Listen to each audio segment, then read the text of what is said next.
오늘은 대림절 마지막 주일을 맞아서 은혜 입은 자의 기쁨이라는 제목으로 말씀의 은혜를 함께 나누고자 합니다.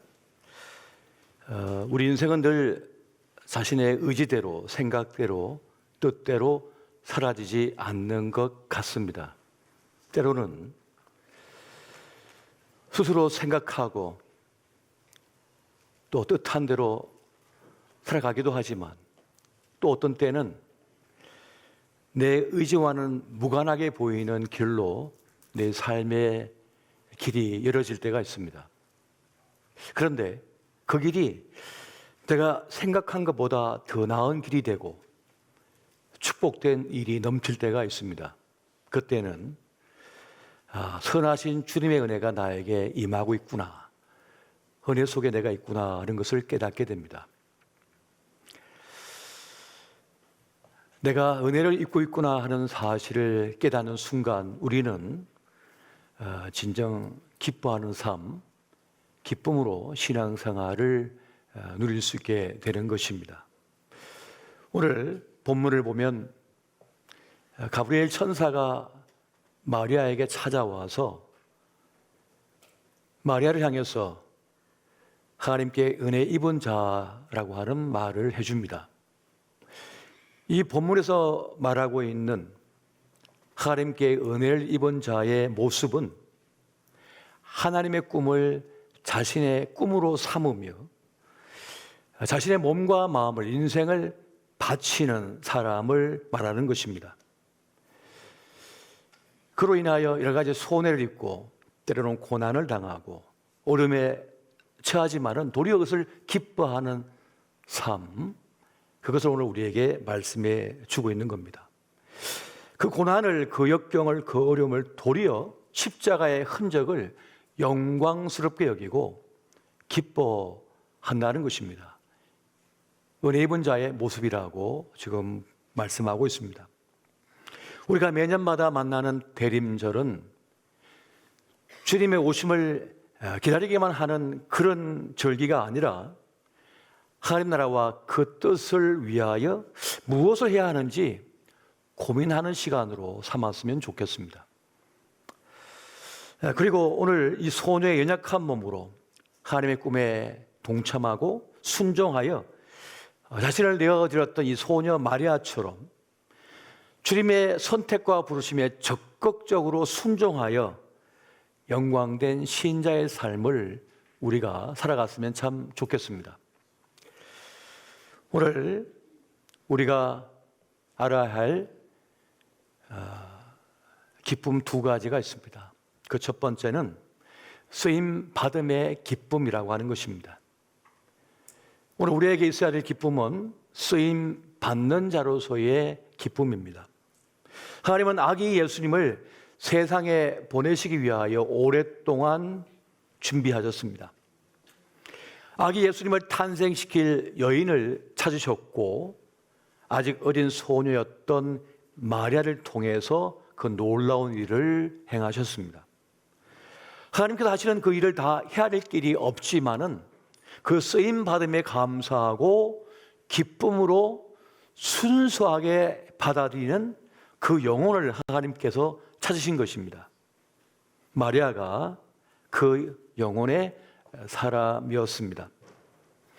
자신이 볼 때는 보잘것이 없습니다. 아직 어립니다. 보잘것이 없다는 생각을 품고 있지만 주님은 괜찮다고 말씀합니다. 충분히 훌륭하고 귀하다라고 말씀합니다. 나를 나다게 하신 분은 하나님이시고 나의 가치를 진정으로 아시는 분은 하나님이시라는 겁니다. 하나님만이 우리를 제대로 보실 수 있는 분입니다.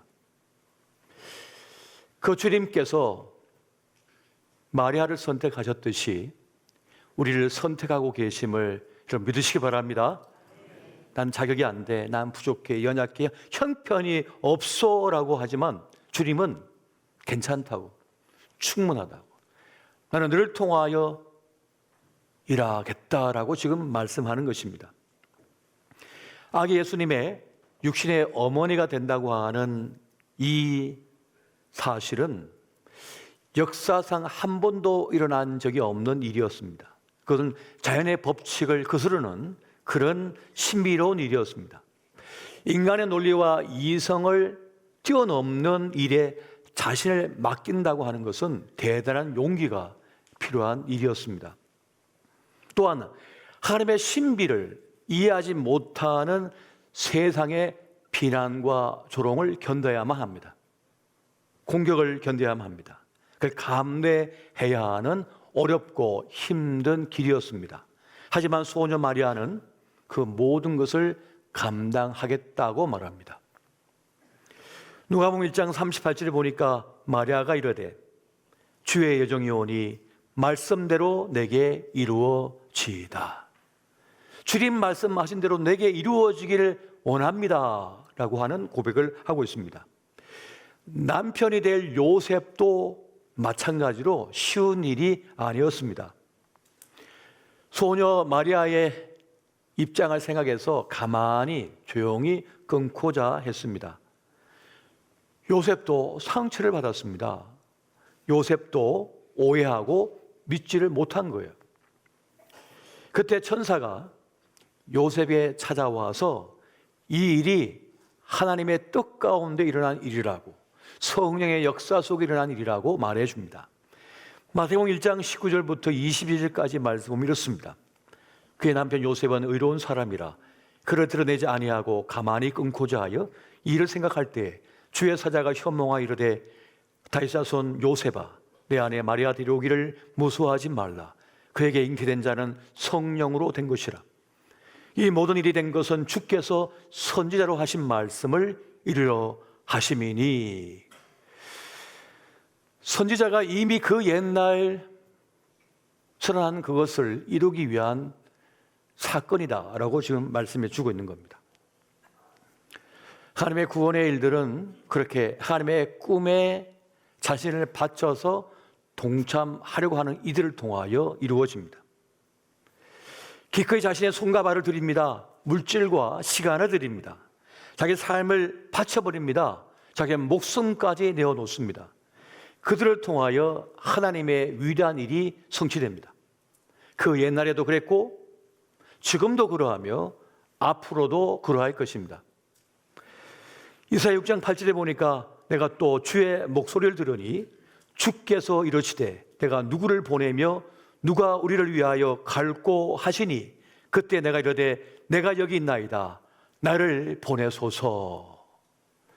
주여 내가 여기 있나이다 나를 보내소서라고 하며 자신을 내어 바친 사람들을 통하여 하나님의 위대한 역사, 구원의 역사가 이루어지는 줄 여러분 기억하시기 바랍니다.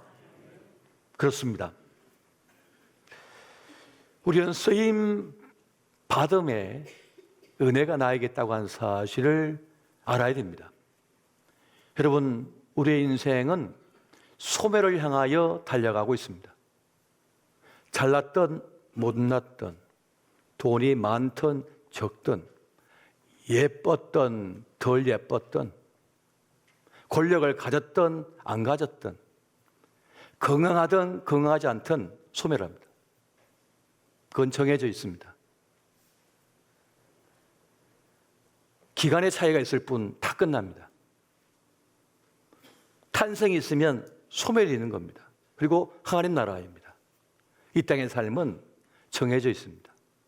그 기한과 시한을 우리가 모를 뿐입니다. 아동바동해도 그냥 끝납니다.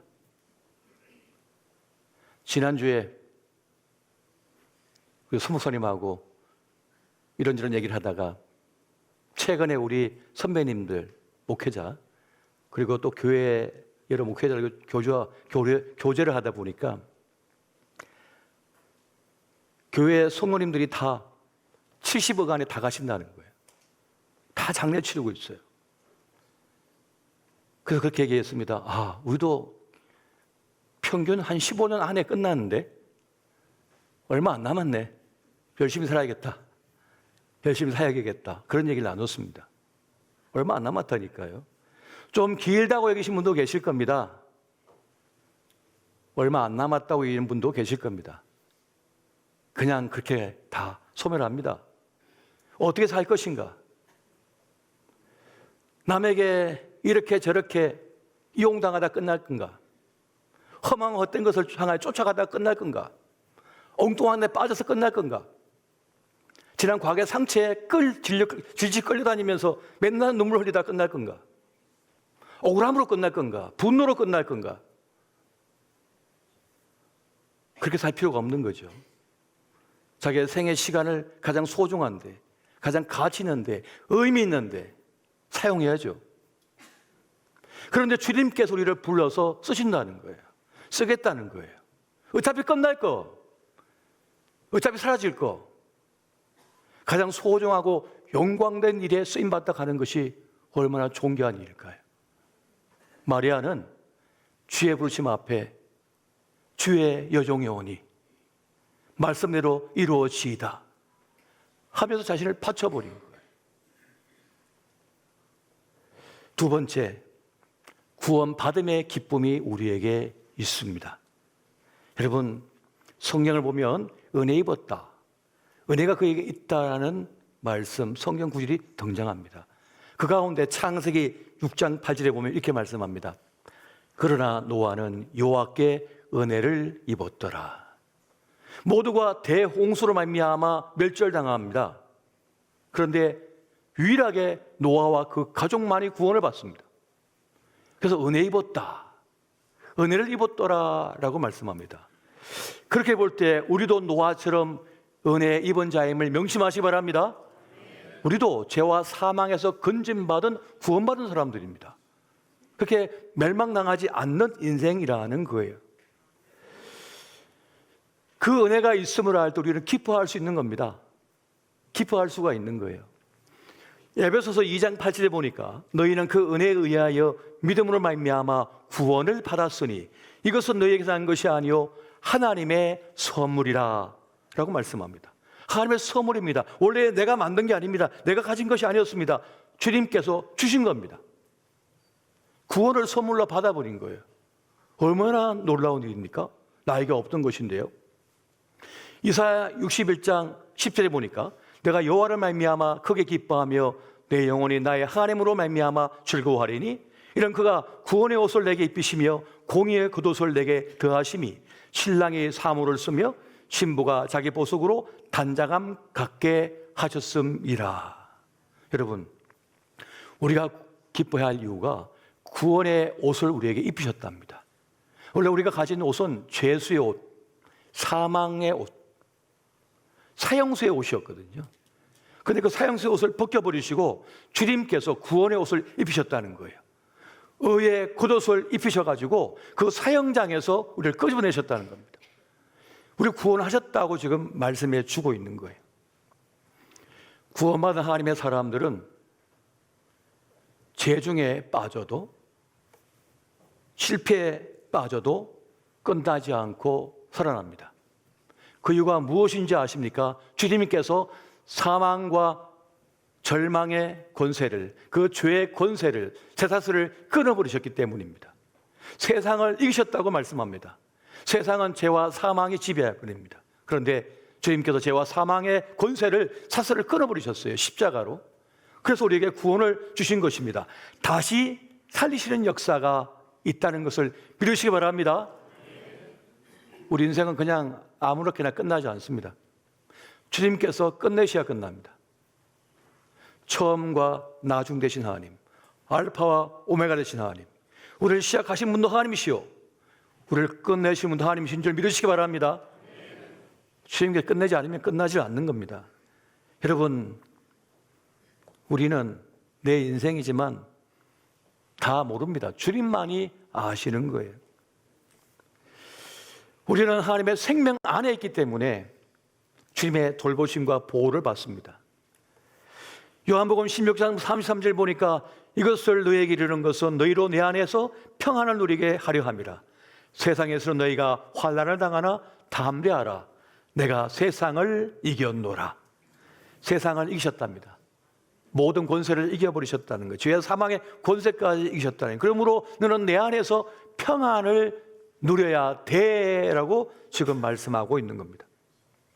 평안을 누릴 이유가 여기에 있다는 거예요. 진짜 평안은 여기에 있다는 겁니다. 구원이 있다는 걸 알기 때문에 평안을 누리고 행복을 누릴 수가 있는 겁니다.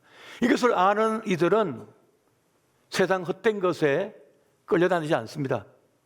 주눅들지도 않습니다. 무너지지도 않습니다. 주님께서 붙잡고 계시고 살려내고 있기 때문에 그러한 것입니다.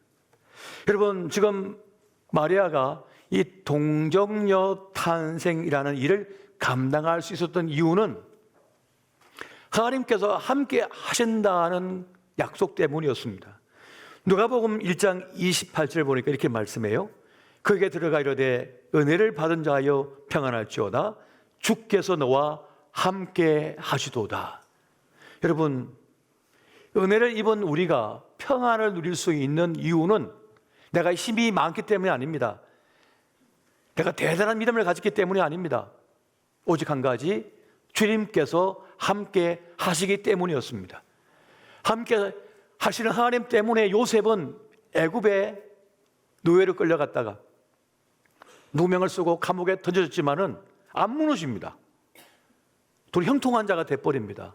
여호와 하나님께서 그와 함께 하시니 억울함으로 무너지지 않습니다. 사람들의 비난으로 조롱으로 안 무너집니다. 폭력적인 언어로 안 무너집니다. 주님께서 함께 하시며 그의 길을 막으시고 그의 눈을 막아주시고 그를 품에 안아주시니 그 어떤 악에서도 그를 건져주셨기 때문에 살아날 수가 있었던 거예요. 다니엘이 사자굴에 던져졌지만은 천사가 사자 입을 틀어막음으로써 어떤 손상도 입지 않았습니다. 사드락과 메삭과 아벳네고가 그 풀무불에 던져졌지만은 주님께서 함께 하심으로 머리털 하나 상하지 않았다고 말씀해 주고 있습니다. 주님께서 함께 하시면 어떠한 역경에서도 이겨내는 줄 믿으시기 바랍니다. 마리아에게 약속하신 그 약속이 또한 우리에게 있는 거예요. 하나님은 일을 맡기실 때마다 하신 말씀이 있습니다. 내가 너와 함께 하겠다. 가나안 정복 전쟁을 치러야 되는 요수아에게 내가 너와 함께 하겠다. 두려워하지 말라. 놀라지 말라. 걱정하지 말라고 말씀해 주고 있는 거예요. 이것이 바로 하나님의 함께 하심의 은혜이고 구원하여 내시는 은혜라고 하는 것입니다. 여러분, 우리는 내 인생의 전모를 모릅니다. 내 인생의 향방을 모릅니다. 내 몸속에 일어나고 있는 일도 잘 모릅니다. 내 심장에 일어나고 있는 일, 내 간에 일어나고 있는 일, 내 위에서 일어나고 있는 일, 내 대장에서 일어나고 있는 일 다 모릅니다. 알 길이 없습니다. 한참 뒤에 알죠. 그리고 내 삶의 지형 속에 일어나고 있는 일도 모릅니다. 누가 나를 위하여 올문을 만들고 있는지, 나를 제물로 쓰려고 하는지, 누가 우리 자녀를 노리고 있는지, 함정을 파고 있는지 알 길이 없습니다. 우리 인생의 전모를 모른다고요. 주님만이 우리의 인생의 전모를 통으로 아시는 거예요. 전체를 아시는 거예요. 그래서 어떠한 방향으로 가야 되는지 아시고 어디에서 멈춰야 되는도 주님께서 아시는 겁니다. 스톱! 멈춰! 가라! 나아가라! 우리는 알 길이 없습니다. 최고의 장벽, 천혜의 장벽 여리고성, 그 무뛴 자가 없었는데 그러니까 주님은 가라고 하시잖아요. 그냥 가라고. 홍해를 걷는 자가 없는데 맨발로 그냥 가라고 말씀하시는 거예요. 주님이 그 너머를 아시니까요. 길을 여시는 분도 하나님, 길을 주신 분도 하나님, 목적지를 주신 분도 하나님이신 줄 믿으시기 바랍니다. 내가 의도하지 않았지만, 내가 뜻하지 않았지만 주님이 이끄신 대로 갔더니 그 길이 사는 길이었고 복받는 길이었으며 성공하는 길이 되는 것을 우리가 봅니다. 오늘 마리아는 말합니다.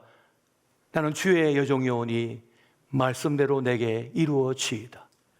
말씀대로 내게 이루어질 것을 믿습니다. 이것이 바로 아멘하는 신앙이었습니다. 아멘하는 신앙은요, 가장 강력한 신앙입니다. 놀라운 능력의 통로가 됩니다. 아멘이. 여러분, 유럽의 교회들을 가보면 유럽의 뭐 성지 순례나 여행을 가보시면 교회들이 있는데 그 중세 교회를 보면 창문이 다 스테인 글라스예요. 알록달록 예쁘게 그림이 되어 있잖아요. 그런데 하나의 그림만이 아무 색깔이 칠해져 있지 않습니다. 마리아의 그림입니다. 가장 순수한 믿음의 사람이라고 하는 것을 상징적으로 보여주기 위해서 어떤 색깔도 안 칠해놨어요. 가장 순수한 믿음을 가진 사람, 그냥 주의 말씀을 그대로 받아들이는 사람, 그 말씀을 붙드는 사람, 두렵지 않습니다. 어떤 것도 걱정되지 않습니다. 나는 사나 죽으나 주의 것이다, 나는 주님의 종입니다라고 하는 믿음을 가지고 살아내는 이들에게는 두려움이 없습니다. 여러분, 베드로전서 4장 12절에서 14절 말씀 같이 한번 보겠습니다. 시작. 사랑하는 자들아, 너희를 연단하려고 오는 불시험을 이상한 일 당하는 것 같이 이상히 여기지 말고 오히려 너희가 그리스도의 고난에 참여하는 것으로 즐거워하라. 이는 그의 영광을 나타내실 때 너희로 즐거워하고 기뻐하게 하려 함이라. 너희가 그리스도의 이름으로 치욕을 당하면 복이 있는 자로다. 영광의 영, 곧 하나님의 영이 너희 위에 계심이라. 아멘. 영광의 영, 하나님의 영이 너희 위에 계십니다. 너희에게 임한다라고 말씀하는 거예요. 그래서 십자가를 짊어지고 나아가는 그 길이 보람되고 기쁘고 영광스러운 것입니다. 썩어져 없어집니다. 우리 육신은. 우리의 생애 시간은 일정한 시간 지나면 없어집니다. 주의 영이 깃드는 사람, 주님의 사로잡힌 사람은 어떤 것도 염려되지 않습니다. 죽어도 괜찮습니다. 암이 걸려도 괜찮습니다. 마리아는 자기의 전부를 주님께 바쳐버립니다. 아쉬움이 없고 억울함이 없습니다. 그리스도 이름으로 내가 산다는 것, 주의 부르심 앞에 내가 내 삶을 바친다고 하는 것, 내가 주님 믿고 나아가는 동안 하나님의 영이 나를 장악하시고 붙드실 때는 어떤 것도 문제가 안 됩니다. 가난도 문제 안 되고 병론도 문제 안 되고 억울한 것도 문제 안 되고 상처도 문제 안 되고 어떤 것도 문제가 안 됩니다. 어느 날 아버지가 돌아가시고 나서 유품을 정리하는데 제가 쓴 편지를 갖고 계시어요. 아버지가. 읽어봤습니다. 제가 그때는 아버지가 하도 그 길을 반대한 때예요. 목사가 되면 굶어 죽는다고 하시니까 절대 반대하고 계셨던 분인데 그 편지, 제가 쓴 편지를 보니까 아버지, 저는 이 길을 가다 죽을 겁니다. 그러니까 말릴 생각하지 마세요. 막으신다면 부자의 연을 끊겠습니다라고 하는 편지를 제가 쓰더라고요. 그때 당시에 그 20살의 열정과 그 결기가 어마어마했던 것을 제가 보면서 제가 부끄럽더라고요. 요즘 왜 이렇게 됐나. 그때는 어떤 것도 억울한 것도 불쌍한 것도 아쉬운 것도 없었는데 왜 요즘 점점 아쉬운 게 많아지고 있나, 자꾸 쳐다보는 게 많아지고 있나. 여러분, 주님만을 붙드시기 바랍니다. 말씀대로 내게 이루어지이다. 그 말씀 붙들고 나갈 때 하나님의 구원의 크신 은혜와 구원의 감격과 기쁨과 쓰임 받음의 영광이 있을 줄 믿으시기 바랍니다. 그 은혜가 함께 하시기를 예수 이름으로 축원드립니다.